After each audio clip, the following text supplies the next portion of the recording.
Assalamualaikum.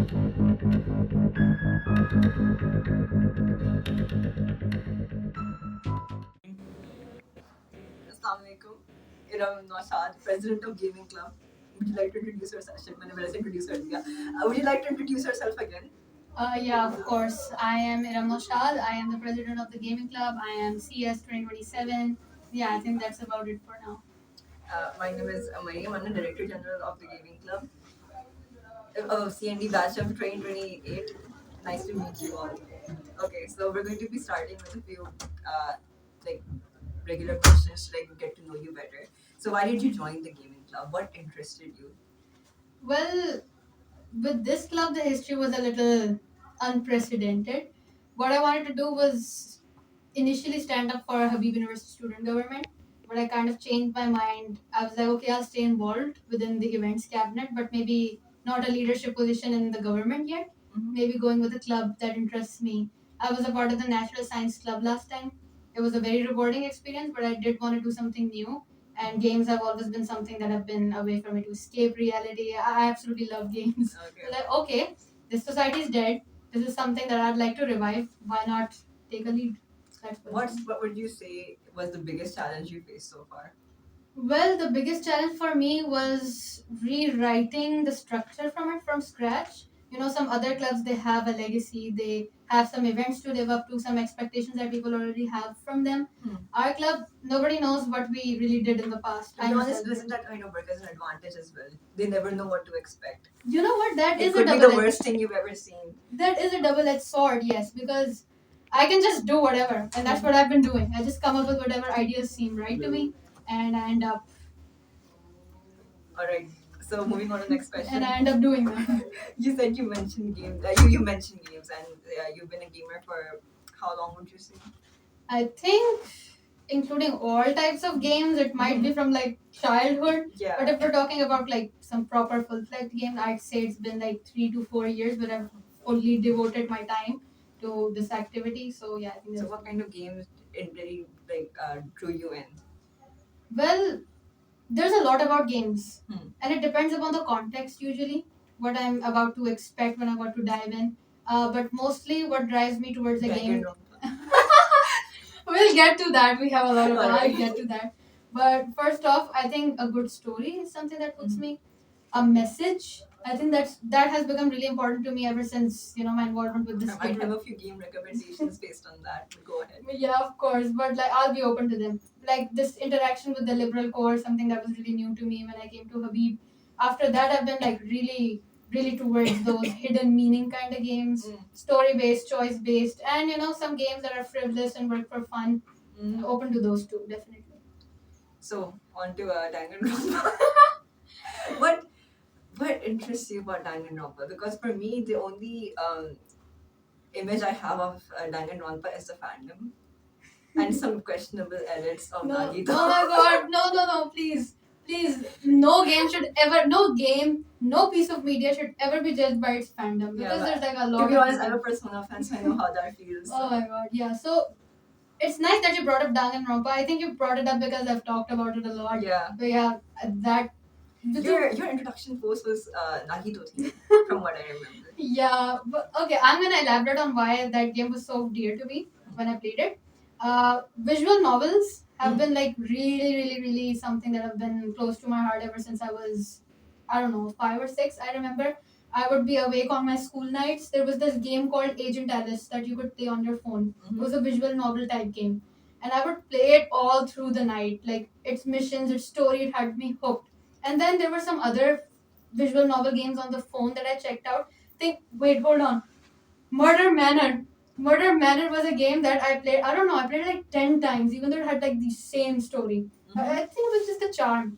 Yeah. And then when I moved on, obviously when you go up to the hotter games, it's like Danganronpa. Then you have Doki Doki Literature Club. There was this other cute I actually game. Played Doki Doki Literature Club a few months ago. Really? It was definitely an experience. Yeah, it was an experience, definitely. And there was this other game, a visual novel type game, Little Guardsman. Came out a little while ago. I played it. It was a cute game as well. Did you play Omori? No, I haven't yet. You can get to check that out. I think for Danganronpa, the fandom was dead for years, right? But they just announced that its part 2 is getting a remake. Oh, good for you! with a new story, and I'm so excited. Like, I know like everyone's getting a remake or a new game these days, except for Kingdom Hearts. I can feel your bitterness, but you'll get there. You'll get there. Just the solution to that is maybe get more into fandoms, and the more fandoms you're in, the more exciting news you're gonna get. True. So I think with visual novels and with story-based games, I think there was this one game that I randomly remember. It was a story-based game. Its creator and director, I think it was Rail, Rayll. Please, I could be horribly wrong, but I think that was the creator. He created Fears to Fathom. I don't know if you've heard of Fears to Fathom. I don't think I have. Oh, Fears to Fathom. You're in for a ride. So what that game does is that it's supposed to be a horror game, and it's not like a one story, it's not a one. It's not a single game, right? It has a lot of episodes. It has 5 episodes. I think if I'm remembering their names right, there's Home Alone. There's Norwood Hitchhiker. There's Woodbury Getaway. There's Carson's House. Oh my god, there's one more. Ironbark Lookout. Oh my god, how could I forget my favorite? These were the 5 games, and I played through all of them. Home Alone was just your typical teenagers at home, and all of a sudden somebody raids the house, and he's supposed to protect himself. Carson's House had a similar setting, but it was kind of like you're sitting somebody else's house. And there's for Ironbark Lookout, I think that was my favorite. It was about a 20-something-year-old firefighter who had to go live in a very isolated area in a fire tower, and that was a pretty good game, I remember. Woodbury Getaway came out just now. I'm yet to check it out. And Norwood Hitchhiker was, I think it was my second favorite in the series, where you're just like returning from a gaming convention, and you end up at a mysterious motel. And the good thing about these games was that they were horror, but they did not involve the paranormal aspect. Why? Because the creator claimed. Was it like a psychological horror then? Sort of. It was real life horror because the director literally claimed that these stories are based upon experiences of real life people. Now, I'm not buying it. But like it was still interesting because I think I can see the relevance to real life in it. Apart from Ironbark Lookout. But the thrill in that game, more than anything else, I think that was the one that interested me the most. But then again, it was the most unrealistic because it involved like a satanic cult. Could be a thing, but satanic cults are pretty much real, unfortunately. I mean, yeah, sure, but the fact that a 20-something-year-old firefighter came across a cult all of a sudden in a garden. No, I think a garden is the wrong word. Forest. But then again, forests are places for such activities, so could be either. Yeah. But I like how you mentioned that you like that, like the non-paranormal aspect of it, because I wanted to mention something. I've been playing Silent Hill 2 remake recently, and it doesn't. I had a very biased view of the horror genre because I thought it was all about jump scares and gore. But even though Silent Hill has a few of that, I think what makes it a good game is the atmosphere that it builds, the whole foggy town and everything. Oh, so if you want a horror game recommendation, it's not exactly horror, but I think it's a really amazing game nonetheless. It's called Escape the Exit 8. I don't know if you've heard of it, but it was really popular. It just had a simple concept. You're there, you're in a place, right? You're supposed to notice if that place is normal or if it has an anomaly. If it has an anomaly, you turn back, but if it's normal, you move forward. That was the basic idea behind it. And the anomalies could be they could be very unnoticeable or they could be very, very obvious, right? So that idea was a hit. People loved it. And I played like rip-offs upon rip-offs upon rip-offs of that game. All of them have been like really good because they're just set in different atmospheres. But then again, the idea originated from that single game. And I think it gave like a little bit more of a dimension to the horror genre because it doesn't always have to be ghosts. Similar to what I said about Fears to Fathom. Yeah. It's horror, it's realistic, and sometimes it's just simple. But it's something that hits. Yeah. Like horror wasn't a genre for me personally at first, but now I'm kind of want to explore more into it. What's the genre for you that you're kind of skeptical about, but you want to get into anyway? Oh my god, a genre that I want to get into, I'm skeptical about. I don't know what that genre is called, but there was this game that I played. It was called Enna Dream Barbecue. Do you have? Can you explain the genre a bit? Oh my god, I have no idea what that game was. That's the problem. That's the premise a little bit. Okay, so I think it was based upon an existing fandom. I just kind of jumped into this game when I found it. It seemed like really, really interesting, but I think it was really, really contextual. What happened was that you were playing as somebody called Anna. I don't know who was doing the barbecue. No, it was like there were multiple characters that you interact with, and you're supposed to solve challenges in a very confusing way.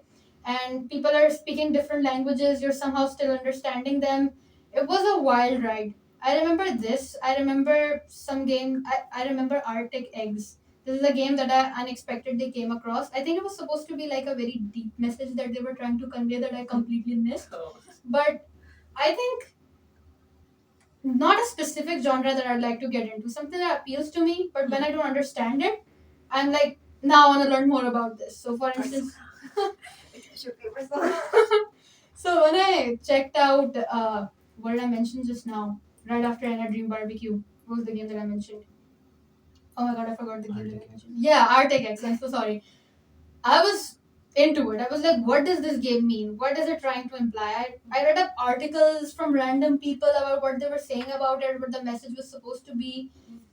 I think I got it, but yeah, any game that I don't get, it's an urge in me that I want to learn more about it. So I don't think there's a genre in particular that I haven't checked out. I've dabbled in almost all sorts of games, but something that I don't get, it intrigues me even more. If that answers your question. Yeah, honestly, there are so many games with like various kinds of messages, and there are just some memorable games that stick with you where you just keep coming back to them once the messages. Like it keeps you curious for a long time. What is like that kind of game for you that you just cannot let go of to this day? Detroit Become Human. Alright. I don't know why I can't let go of that game. It's just like there's this thing that the fandom says about the game. Nobody hates that game more than the fans. Nobody hates it more than the fans. Why? Because it had the potential to be yeah, it had the potential to be one of the best games ever made. But I think they lazed through a lot in the plot because somebody like I don't think a lot of people know all of the endings. But I know all of the endings. There's like 90 plus endings and I know all of them. And some endings are very weirdly unlocked. There's loopholes in the plot. I get it, you're making a really intricate game, it's gonna get complex, there's gonna be flaws, but some things are just unavoidable. Now, if I were to elaborate on it, it would be like really, really contextual. But to elaborate on what the game is, for those who don't know, it's based upon three main characters. First, you have Marcus, you have Connor, and you have Kara. Now, to set the context of that game, it's set in Detroit 2038, where androids and robots are unarmed.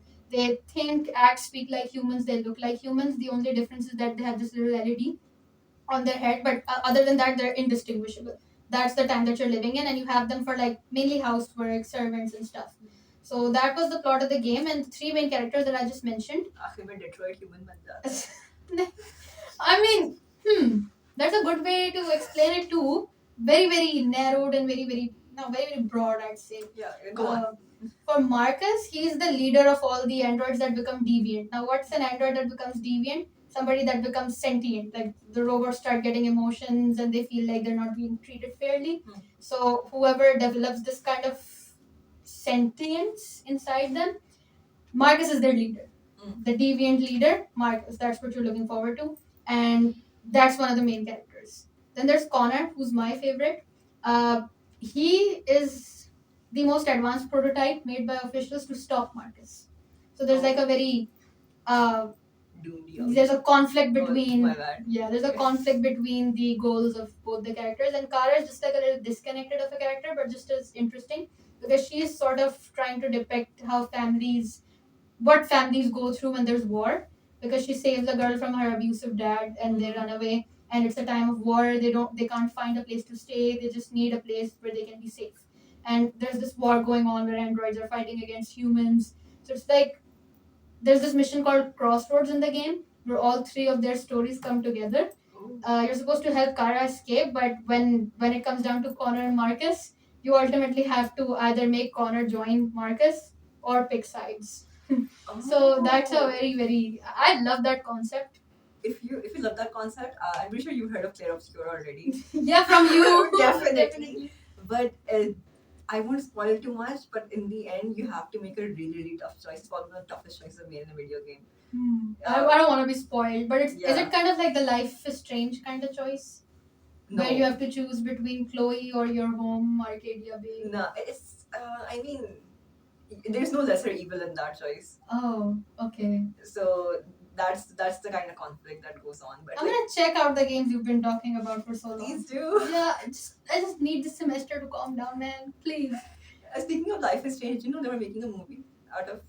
Uh, I don't have high hopes. No, I didn't. Please, they should not. They're gonna steal the charm away from the game. I think Life is Strange works because it's like a visual novel style game. Yeah, it works. It works. Making it a movie. No, really. Okay, speaking about visual novel type games, I don't know if these games qualify as. I don't think they do. But these games have stuck with me for like a long time. Random tangent, but there's this creator called Rachel Draws This. She creates games like online games on itch.io, I think. I think that's the platform. I don't quite remember, but they were online games. She makes amazing games. I do remember a few of her games. One game was Married in Red. There was Dead Plate. That was my favorite from that developer. There's Elevator Hitch, and there's Cold Front. So these really, I think those are the sorts of games that anybody can play. It doesn't restrict an audience. It doesn't require a level of expertise. If you enjoy games, if you enjoy short stories, then just get into it. It's a point and click game. So if I were to elaborate on a little bit of each of those, in Married in Red, so basically there's a friend, right? You both were in medical school. I think there was some mischief that happened, and you take the blame for your friend. Alright. That's what happens. And now fast forward where the game is actually set. It's the marriage of your friend. She has cut you out after you took the blame for her wrongdoing, and she's getting married. And now you're sneaking into her wedding to take revenge. It's kind of like I think it's the choice. I played it so long ago. I think there were choices involved in that game where you can succeed or fail. And the thing I like about this developer is that their games, they're really full circle. So if you play Married in Red right, you're gonna end up with a full circle ending. Similarly, with a game called one of their games, it's called Cold Front. It's also a story about two friends where they have unspoken grudges towards each other, but then they're forced to confront it when they get into. I think it's a spoiler, but they get into a car accident and they end up in a car accident and they're sort of in a shared coma, and the ending isn't necessarily full circle, but there's a point where it gets there. I don't want to spoil the plot too much because then I really want people who are interested to check it out. There's Elevator Hitch. I love that game so much because it kind of reflects corporate life. The confusion that you're in when you're when you're entering a place for the first time, you don't know who's talking when. That's reflected through the dialogue box at the bottom, and it's kind of like a time travel sort of thing where you're in an elevator and you end up on different floors where, for instance, you're at your childhood home at one floor, the other floor where you're facing your past self or your future self. I think it was your future self. So I think it was a floor based journey. That's interesting. Yeah, and at the end of it, you reach your interview that you're supposed to be at. So yeah, it was a really cool journey. It's a long journey to the interview. Yeah, it's fun. And what did I miss? I think I missed Dead Plate. I think that was the game the creator worked the hardest with, because with Dead Plate, you're working for a guy named Vince. You're trying to earn some money to impress a girl. That His name is Vince? Vincent, I think. Oh. But short, it was Vince. Oh. We. Oh, okay. Yeah. I was like, so, did she lose? So it was Vincent. You're playing as this character who's working for him at his restaurant, and what you're supposed to do is just be a waiter. Now, I know we've all played Penguin Diner on Five, sort of that vibe, but you can only use one hand at a time. It's so annoying with the mechanics, but you get used to it once you play it over and over and over again. Take it from me. uh, but then I think the ending is also like, I think the climax was a little unexpected. I kind of wanted Vince to say that he was a very distant person. I kind of wanted him to stay that way, but they made him the villain. I kind of didn't like the twist that they made it. Twist villains are all. But still an enjoyable journey, I'd say. And if I'm on the topic of games that I've played over and over and over again, What's your thoughts on games and AI? Like briefly, if you would want to talk. Honestly, my stance against AI in general is that it should not be involved in creative fields like writing, media, marketing, anything like that. And I heard there was this one game that used complete AI just to make it, and I just don't appreciate it. People have been laying off their employees just so they can have the cheaper stuff from the AI, and it even though it is cheaper, it makes your product look cheaper as well. It's the soul is just not there, and yeah, I'm just generally just against having this any at all entertainment industry. I completely understand what you're saying when it comes to the development. Now I do this is an intersection that I'm really interested in because nowadays there are some games that are coming out that claim to be integrated with AI. So the foe in the game is supposed to be somebody that's working with AI, and there's a few games that I've checked out. Two horror games in particular that I remember, they were by the same developer. I do not recommend them, but the AI aspect of it was interesting because I wanted to check out how it worked. So what it claimed was that you could talk to the ghost. It would use a model that it was trained on and respond to you based on what you're saying. See, that kind of stuff is fun because it's an interactive element you're introducing in the game. But if it's created solely because it's created by a human, that's why it's good. If it was created by an AI, that's you're talking to an AI, it's like this defeats the purpose. But the game looked like it was also created with AI. Like yeah, that just kind of ruins it. I mean, it was so bad. Like the two games that I'm talking about, basically, if anybody wants to check them out, they're called Supernatural and Supernormal. They're by the same developer. I think they meant to call it Paranormal, but they called it Supernormal. So what you play as this character called Detective Wyatt, and you're handed some mysteries, and what you're supposed to do is communicate with the ghost that's inhabiting the space you're in, and you're trying to crack the mystery for. When you try to talk to it, it's apparently supposed to smartly respond to you. But when I played it, the model was so bad. Like I was trying to speak to it, sometimes it won't listen. It had these repeated responses that could have been made with a bunch of if statements. I mean, if you're claiming that it's AI, I mean, at least put in the work. There was this other game that I remember that claimed to have this AI element in it. Do you know those Sonic cursed horror games? Oh yeah, unfortunately. There was this other game that was based upon Winnie the Pooh, and what it claimed was that the character of Pooh in it, the one who's going to chase you, he has his comebacks based upon AI. Now, I was expecting that you could talk to him maybe, and he would use a model to talk to you, but oh my god, that game first of all was impossible to beat. I put in. I think I. हम भी छोड़ने वाले नहीं है though. I played it for like a week, for hours and hours on end. I still didn't beat it. But what happens is that it's a static game. It doesn't change. Maybe some stupid puzzles here and there where you're supposed to do some primary school math to because unlock I don't a think door. It's the staticness of it that affects with Five Nights at Freddy's is also a pretty static game. Yeah, I but mean, it's enjoyable. I mean, this was enjoyable for some time, but then it got annoying because I couldn't beat it no matter what I did. They changed a few things here and there, but ultimately it's unchanged, which was something that I wasn't expecting from the game. But the character Winnie the Pooh, he kind of like killed me 10 times in one sitting, and every single time he would have a new, I don't know, a demeaning phrase to speak to me. So I think that was the AI aspect to it. I think it was called Spookapoo. I think it was called Spookapoo. I played another Winnie the Pooh game. No, I don't want to talk about that. It's stupid. But I think this one definitely makes the cut because I did want to talk about the use of AI in games and how it's working.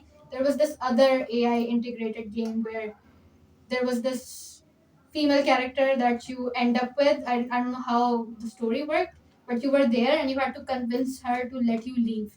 And she would respond to you based on some model that she was trained on. So you didn't have a set of questions you could ask her or like dialogues you could. No, you could just type whatever you wanted, and she would respond based on that. Sometimes she would just get like mad. Like for instance, if you're telling her, "Hey, I want to go out and get something," and I do that, she'd just get mad, try to kill you. But sometimes if you're like really, really slow with it, I think that's what the gist of the game is. You're supposed to be very smart with it.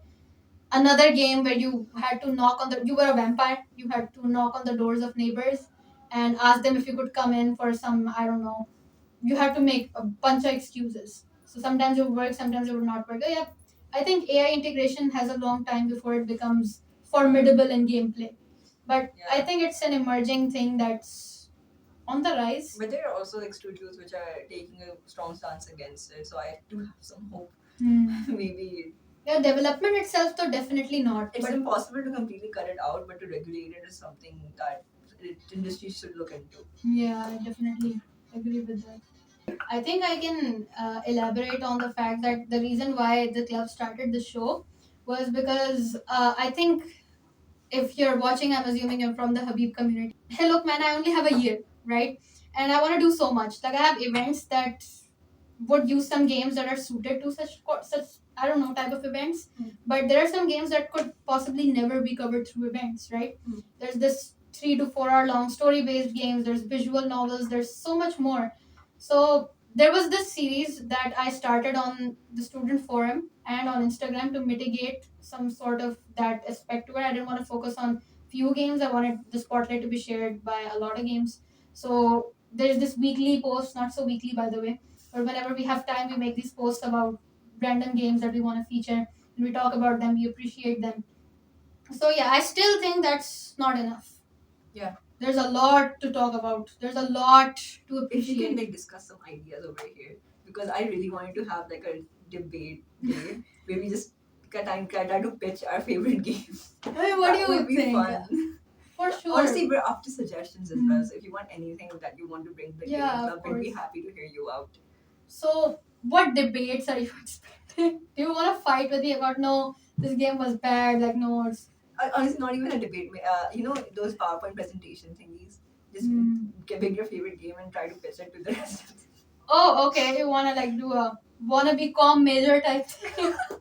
I mean, If you could call it that. for serious, we're all trying to be wanna be com majors here. I mean, this club is primarily like DSSE when it comes to its leadership, but I still feel like it's a pretty holistic, a pretty smart, and a pretty well-rounded team. The thing And is- of course, we have you to fill the void from communication. Of course. Also, this gaming is not just limited to Overwatch, Fortnite, FIFA. No, that's not even close, man. Exactly, and not to sound like a pretentious little. Yeah. Not to sound pretentious, but those aren't real games. No, you'll be.